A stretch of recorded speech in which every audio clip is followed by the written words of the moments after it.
अरमान studio उछल के चुमा ले बेला भतार सखी,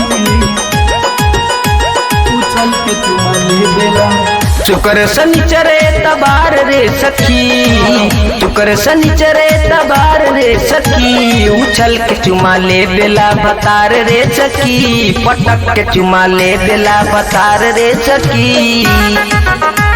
उछल के चुमा ले बेला भतार सखी, अरमान स्टूडियो उछल के चुमा ले बेला भतार सखी।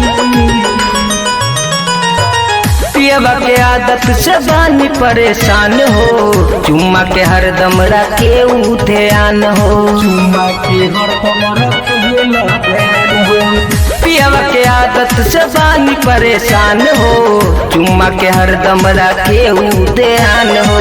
चुसले बाहोट चटकार रे सखी, चटले बाहोट चटकार रे सखी, उछल के चुमा ले बेला भतार रे सखी, पटक के चुमा ले बेला भतार रे सखी। उछल के चुमा ले बेला भतार सखी, अरमान स्टूडियो उछल के चुमा ले बेला भतार सखी। छोटे रहे के पियवा रंग रसिया, बाया गाल काट के कैले बछान मतिया, काट के कदी छनवतिया। छोटे रहे के पियवा रंग रसिया, बाया गाल काट के कैले बछान मतिया।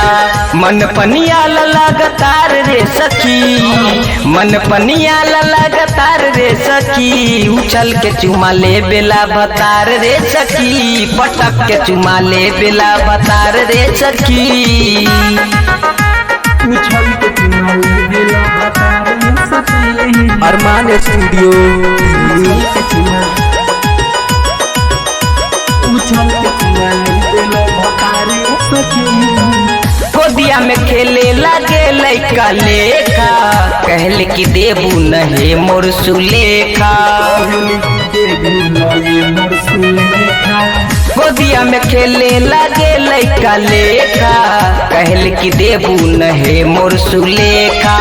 राइटर धर्मेंद्र करे प्यार रे सखी, आनंद अकेला इनकार रे सखी, पटक के चुमा ले बे विजय दास रे सखी, उछल के चुमा ले बेला भतार रे सखी, बुझलू ए सखी। अरमान स्टूडियो दिल्ली।